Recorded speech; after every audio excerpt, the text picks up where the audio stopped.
আমাদের বাড়ির সবথেকে ছোট্ট মেম্বারের আজকে বার্থডে আর এটা কিন্তু মিডনাইট সেলিব্রেশন যেটা আমাদের সবার হয়ে থাকে। তো এখন কেক কাটিং এর পর আমার আর রবির তরফ থেকে একটা ছোট্ট গিফট ওর জন্য ছিল, সেটা ওকে দিয়ে দিলাম। আর ওর থেকে ওর গিফট বড় হয়ে যাওয়াতে তো বেচারি খুলতেই পারছে না। যাই হোক, আজকে পরের দিন মানে ওর বার্থডের দিন আর কি, সকাল সকাল দেখো ও নিজেই গপুদেরকে পুজো দিয়ে দিয়েছে দিদার সাথে। আর আজকে কিন্তু সাথে গুরু পূর্ণিমাও ছিল, তো তাই জন্য খুব সুন্দরভাবে গপুদেরকে সাজানো হয়েছে। আর এই হচ্ছে আমাদের বার্থডে গার্ল, সুন্দর একটা গোপী ড্রেস পরেছে। ওরা যখন মায়াপুর ঘুরতে গেছিল তখন ওখান থেকে কিনে এনেছে। আর সাথে কিন্তু বার্থডে লাঞ্চ অনেক কিছু ছিল মেনুতে, সমস্ত কিছু তোমাদের সাথে শেয়ার করছি। আর ওর প্রিয় দুই মাসিকে নিয়ে দুপাশে বসে পড়েছে খাবার খাওয়ার জন্য। তার আগে দেখো এখানে আশীর্বাদ পর্ব চলছে। প্রথমে ওর মা বাবা, তারপরে ওর দিদা, তারপরে বড় মা মানে আমার দিদা, সবাই মিলে ওকে আশীর্বাদ করলো। খাওয়া দাওয়ার পর সেরকম কিছু আর ছিল না। সন্ধ্যাবেলার দিকে ওর ঠাম্মি আর কাকাই এই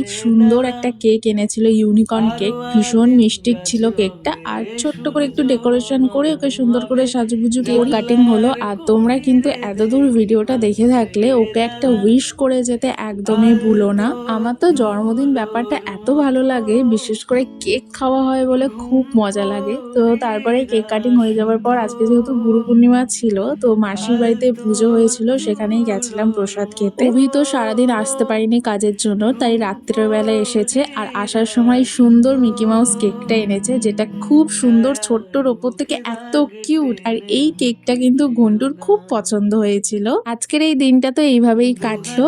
আজকের জন্য টাটা, দেখা হচ্ছে খুব তাড়াতাড়ি নতুন একটা ব্লগের সাথে। বাই।